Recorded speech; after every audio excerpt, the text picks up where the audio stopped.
జగన్మోహన్ రెడ్డి గారు నిన్న press meet పెట్టి సిబిఐ విచారణకు సిద్ధమా, నాటి మా ఏపీపీఎస్సీ పైన కానీ నేటి మీ డిఎస్సీ పైన కానీ రెండింటిపైన సిబిఐ విచారణకు ఆదేశం ఇవ్వండి ముఖ్యమంత్రి గారు మీరు ఆదేశం ఇస్తే సిబిఐ వాళ్ళే నిగ్గు తేలుస్తారని చెప్పి జగన్మోహన్ రెడ్డి గారు స్పష్టంగా చెప్పిన తర్వాత ఇంక దీని మీద మాట్లాడేదానికి ఏమీ అవకాశం లేని అబ్బా కొడుకులు ఇద్దరు దీని డైవర్షన్ పాలిటిక్స్లే పోవాలి.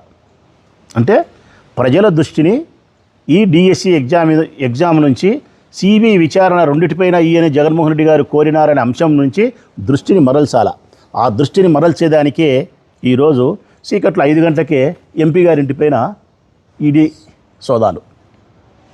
ఎంపీ గారింటిపైన అక్కడ హైదరాబాద్లో దేవిరెడ్డి శంకర్రెడ్డి పైన, అంటే వివేకానందరెడ్డి హత్య కేసులో ముద్దాయిలుగా చెప్పబడుతూ ఉన్నప్పుడు దేవిరెడ్డి శంకర్రెడ్డి, మా అవినాష్ రెడ్డి ఇద్దరిపైన ఏకకాలంలో ఈడీ సోదాలు. చీకట్ల 5:30 నుంచి ఇప్పటి వరకు సోదాలు జరుగుతున్నాయి.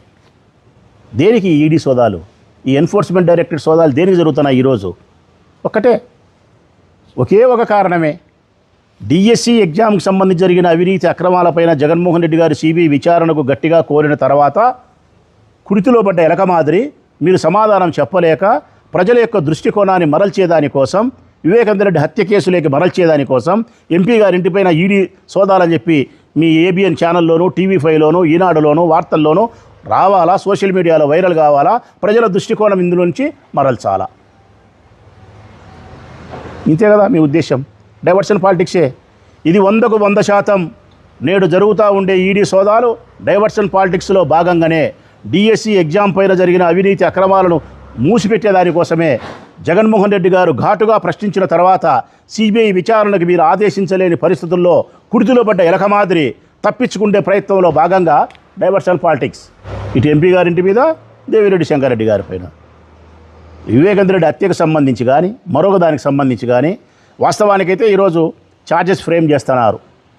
వివేకానందరెడ్డి హత్య కేసుకు సంబంధించి ఛార్జెస్ ఫ్రేమ్ చేస్తున్నారు ఈరోజు. అంటే అందులో ఎవరైతే ముద్దాయిలుగా నిర్ణయించబడినారో ఆ ముద్దాయిలందరూ కోర్టుకి ఈరోజు హాజరైతే కనుక కోర్టు వారు ఛార్జెస్ ఫ్రేమ్ చేస్తారు. ఛార్జెస్ ఫ్రేమ్ చేయడం అంటే షెడ్యూల్ ఇస్తారు విచారణకు షెడ్యూల్ ఇవ్వడం అంటే కనుక ఇంకా దీంట్లో పొద్దునుగులు సునీతమ్మవై ఇది ఉంది, నల్లుంది, తెల్లుందని చెప్పేది లేదు. తెలుగుదేశంలో పొద్దునుగులు జగన్ని పిలిచాలా, భారతమ్మని పిలిచాలనేది లేకుండా ఆడికి కథ సమాప్తము అని. ఆ కథ సమాప్తం కాకుండా దాని ఇంగారంతో లాగాలనా, లేకుంటే డిఎస్సి ఎగ్జామ్కి సంబంధించి ఇతను దృష్టికోణాన్ని, ప్రజల దృష్టికోణాన్ని మళ్లించాలనా? ఇవి తప్ప వేరే కారణం ఏముంది? ఈ రాష్ట్ర ప్రభుత్వము 2 సంవత్సరాల 3 నెలల కాలములో, 27 నెలల కాలములో ప్రతినిత్యము చేస్తూ ఉండేది దోపిడీ, ప్రతినిత్యము చెప్తూ ఉండేది అబద్ధం, ప్రతినిత్యము మాట్లాడుతూ ఉండేది జగన్మోహన్ రెడ్డి గారి పైన విమర్శలు, ప్రతినిత్యము చేస్తూ ఉండేది డైవర్షన్ పాలిటిక్స్. ఇంతే. వారు చేసిన తప్పులను తప్పించుకునేదానికి, కప్పిపుచ్చుకునేదానికోసం జగన్ పాలన, గతంలో జరిగిన పాలన పైన ఆరోపణలు, లేదంటే డైవర్షన్ పాలిటిక్స్లో భాగంగా లడ్డు అంటారు, వివేకానందరెడ్డి హత్య అంటారు, గొడ్డలు అంటారు, తల్లి అంటారు, చెల్లి అంటారు, లేకుంటే విజయవాడ బోట్ అంటారు. ఇంతేనా? మళ్ళీ దానికి తోడు మళ్ళీ లోకేష్ గారు మళ్ళీ ఈరోజు పేపర్లో ఒక కామెంటు. నిన్న జగన్మోహన్ రెడ్డి గారు మాట్లాడుతూ ఏపీపీఎస్సీకి డిఎస్సికి వ్యత్యాసం తెలియ ఆయనకు 2 అయ్యే కదని మాట్లాడుతానని ఒక వ్యంగ్య దూరంలో మాట్లాడుతున్నారు. జగన్మోహన్ రెడ్డి గారికి ఏపీపీఎస్సీ గురించి కానీ డిఎస్సి గురించి కానీ తెలియదా? డిఎస్సిలో ఏ ఉద్యోగాలు నియామకం చేస్తారు, ఆంధ్రప్రదేశ్ పబ్లిక్ సర్వీస్ కమిషన్ సంబంధించి ఏ ఉద్యోగాలు చేస్తారు, 5 సంవత్సరాలు ముఖ్యమంత్రిగా పనిచేసిన వ్యక్తి, అంత పెద్ద చదువులు చదువుకునే వ్యక్తి, అన్ని వ్యాపారాలు చేసిన వ్యక్తి, అంత తెలివైన వానికి తెలియదా? అదొక వ్యంగ్యధోరణి.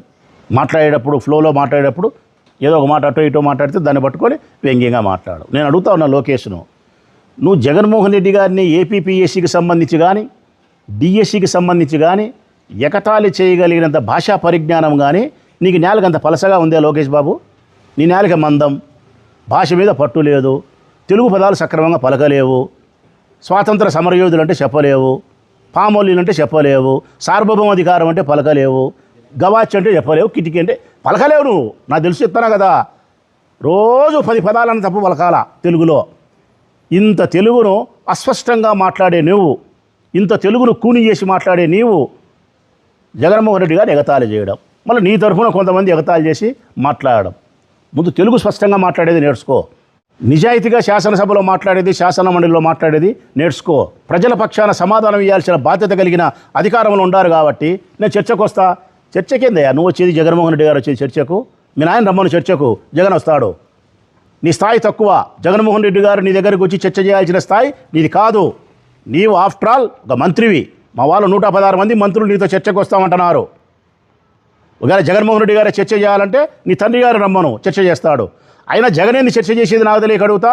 నీ తండ్రితో కానీ, నీతో కానీ, నీ ప్రభుత్వంతో కానీ చర్చ చేయడానికి డిఎస్సి ఎగ్జామ్ రాసి బలి అయిపోయినటువంటి నిరుద్యోగ యువత సంసిద్ధంగా ఉండారు.